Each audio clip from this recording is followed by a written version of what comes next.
నీకు వాగ్దానం పనిచేయాలంటే ఆ వాగ్దానానికి అనుకూలంగా నీ బ్రతుకుండాలి బిడ్డ. నేను రాసిచ్చేస్తే దేవుడు నీకు ఇచ్చేయడు బిడ్డ, గుర్తుపెట్టుకో. నేను రాసిచ్చేసి, లేదా ఇప్పుడు నేను కొట్టు మీదకి వెళ్ళి కొంటే బుక్ స్టాల్ నిండా వాగ్దానాలు అమ్ముతున్నారు. నేను ఒక 1000 వాగ్దానాలు కొనుక్కు తెచ్చేసుకుని డబ్బాలేసి గిరిగిరిగిరిగిరిగా గుండాడు తిప్పినట్టు తిప్పి నీ ముందు పెడితే ఏదోటి ఎలాగ మంచిదే వస్తుంది. ఎందుకంటే నేను వేసినవన్నీ అందులో ఏమేసాను, మంచివే వేస్తాను.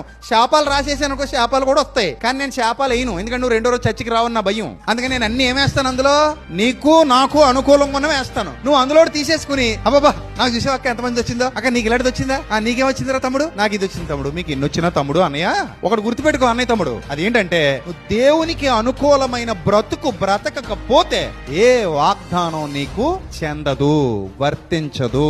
వాగ్దానములన్నీ ఆజ్ఞతో ముడిపడి ఉన్నాయి. అంతెందుకు, నీ తల్లిని తండ్రిని సన్మానించుము, నీ తల్లిని తండ్రిని సన్మానించినప్పుడు నీవు దీర్ఘాయుష్మంతుడు వగదువు. ప్రభువా, నేను తల్లిని తండ్రిని అన్నం పెట్టను, వాళ్ళని బయటికి నెట్టేస్తాను, వాళ్ళని కనీసం మందులు కూడా ఇప్పించను, వాళ్ళని చూడనైనా చూడను, కానీ నేను దీర్ఘాయుష్మంతుడిని అవ్వాలి ప్రభువా.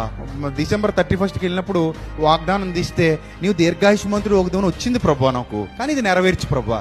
నాయన ఇది నెరవేరాలంటే నీ తల్లిని తండ్రిని ఏం చేయాలి, సన్మానించాలి. తల్లికి తండ్రికి అన్నం పెట్టినోడికి అది నెరవేరుద్దా?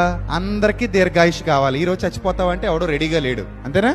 అందరికి ఏం కావాలి, 70 ఏళ్ళు కావాలి, 100 ఏళ్ళు కావాలి, 80 ఏళ్ళు కావాలి, అందరికీ అంతంత కావాలి. మరి వాగ్దానంతో కూడిన ఆజ్ఞలను పాటించాలా వద్దా? పాటించాలిగా. వాళ్ళకి అన్నం పెట్టాలా, పెట్టి మందులు వేపించాలా, వేపించేయి. అంతే. నీ బాధ్యత ఎంతవరకు ఉందో అంతవరకు నువ్వు చూసేసుకో, ఆ తర్వాత దేవుడు చూసుకుంటాడు. కొంతమంది అమ్మా నాన్న మంచోళ్ళు ఉండరు, అయినా కూడా మన బాధ్యత మనకి తప్పదు. కొంతమంది తల్లిదండ్రులు తెక్కోళ్ళు ఉంటారు, తెలుసు కదా మీకు. ముసలోళ్ళకి కొంత తెక్కు ఉంటుంది, ఆ తెక్కోళ్ళు బురదినేతుంటారు మనల్ని, ఆ చేదస్తంగాళ్ళు. వాళ్ళు మారరు, మనల్ని పుల్లబెట్టి పొడుతా ఉంటారు. అయినా కూడా మరి పోషించాలా ఏంటి, అన్నం పెట్టాలా, పెట్టాలి. నీకు వాళ్ళు పెట్టారుగా, చిన్నప్పటి నుంచి నువ్వు పెట్టాలి, అంతే. Rule is rule, rule for all. నీకు దీర్ఘాయుష్ కావాలంటే తల్లిని తండ్రిని ఏం చేయి, సన్మానించేయి.